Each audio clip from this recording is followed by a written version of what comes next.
Meus irmãos, graça e paz a todos, estamos aqui para mais um vídeo e dessa feita estaremos mostrando a posição do Douglas Moo sobre o texto de Romanos 9:22, que muitos calvinistas interpretam que ali está falando que Deus prepara vasos para a destruição.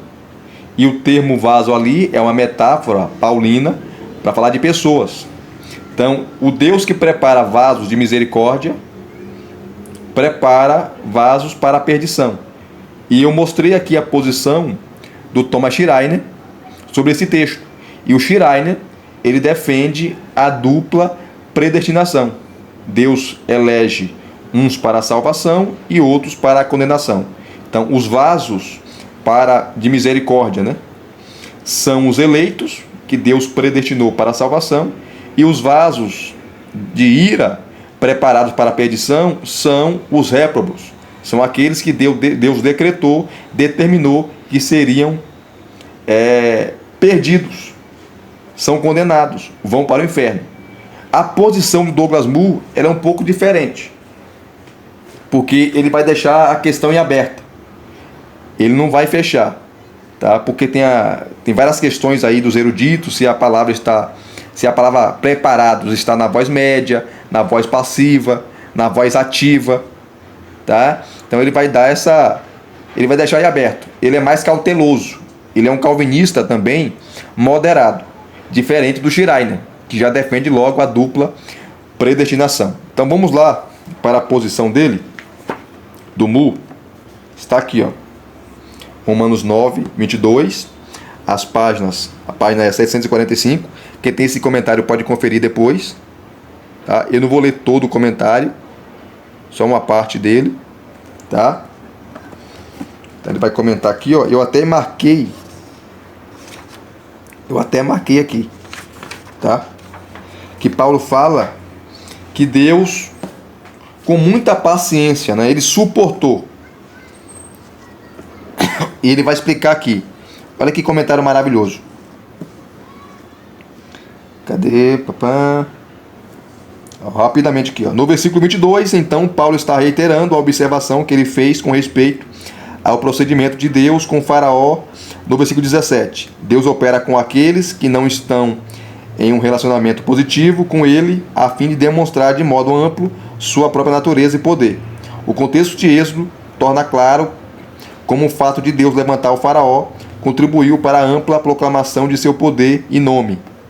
A obstinação do Faraó exigiu que Deus operasse milagre após milagre para alcançar o seu propósito, que era libertar o povo. Mas como a paciente tolerância de Deus com os vasos da ira serviu aos propósitos de manifestar sua ira e poder? Em duas outras ocasiões, Paulo atribui paciência, que é a palavra grega, macrotimia, a Deus, e ambas pressupõem um propósito positivo para essa paciência, que é permitir uma oportunidade de arrependimento, Então Paulo esteja pensando na demonstração da ira e do poder divino como um processo histórico, com um lado negativo e outro positivo. A paciência de Deus em conter o juízo final permitiu que ele demonstrasse sua ira para com o pecado por meio dos processos da história e, ao mesmo tempo, tornasse o poder salvífico do Evangelho conhecido por mais pessoas. No entanto, é possível que ele esteja vendo aqui a ocorrência da revelação da ira e do poder de Deus no juízo final. Nesse caso, o propósito da paciência de Deus seria possibilitar que a rebeldia da criação ganhasse força e intensidade para que a consequente vitória dele fosse ainda mais gloriosa e talvez, principalmente, ele teria a oportunidade de demonstrar sua misericórdia àqueles que escolheu para seu povo. Tá? Enfim. Então ele fala da paciência, Quando Deus fala que Deus suportou esses vasos de ira com paciência, está falando da sua misericórdia, do seu amor. Tá? E muitos interpretam Deus dando a eles a possibilidade de se arrependerem. Aí vem aqui, ó. No entanto, o que dizer dos objetos da tolerância paciente de Deus, os vasos da ira? A paciência divina também pretende que eles alcancem arrependimento? Muito depende de nossa interpretação do particípio grego preparados, né? Preparados, que caracteriza os vasos da ira, pois Paulo não informa quem fez a preparação. O texto não fala que foi Deus que preparou eles. Quem prepara os vasos de misericórdia, os salvos, é Deus. Mas os vasos de ira não fala que é Deus. Aí tem calvinistas, como Thomas Schreiner, que entende que o objeto da ação é Deus. Se Deus prepara os vasos de ira, ou melhor, de misericórdia, os salvos, ele também que prepara os vasos de ira, os não salvos, os réprobos. Ele também condena. Tá? E aí entra os gramáticos aqui, né? Que trabalham, tá? E falam que aqui Paulo está usando a palavra grega, está na voz média, tá? Que é a ideia, que dá a ideia que eles, esses vasos, os réprobos, os pecadores, eles que se preparam. Por meio dos seus atos, das suas ações, eles se preparam. Então, não é Deus que prepara eles, é eles que, através das suas ações, incredulidade, rebeldia, que se preparam, tá? Acumulando juízo para si.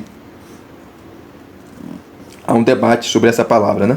Então, aí muitos comentaristas argumentam que os paralelos com os versículos 17 e 18, em que Deus levanta Faraó e o endurece, e com o versículo 23, em que o sujeito de preparou de antemão deve ser Deus, deixam claro que Deus é o agente dessa preparação.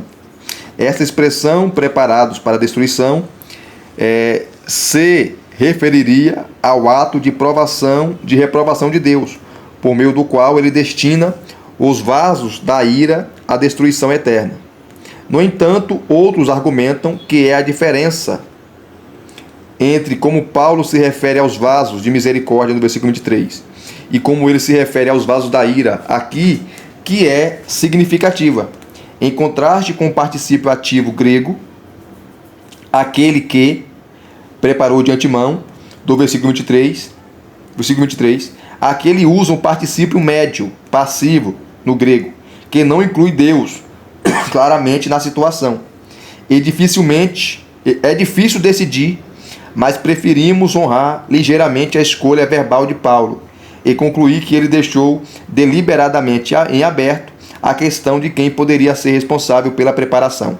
Então ele não bate o martelo, ele não dá a posição dele, ele explica, tá? Mas deixa aí em aberto, porque tem os termos gregos, a gramática grega, que dá base tanto para uma posição, como a posição do Schreiner, em afirmar a dupla predestinação, como outros que falam não.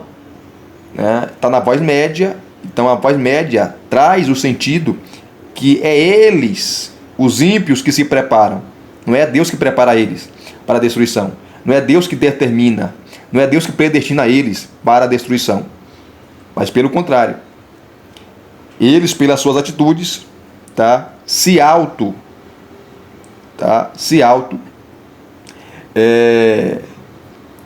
usaram aqui uma expressão, mas eu vou trocar as palavras, né? É eles que se auto-prepara para a perdição. Então, essa é a questão. Eu gostei muito da posição do Douglas Moo, tá? Não é que ele fique em cima do muro, né?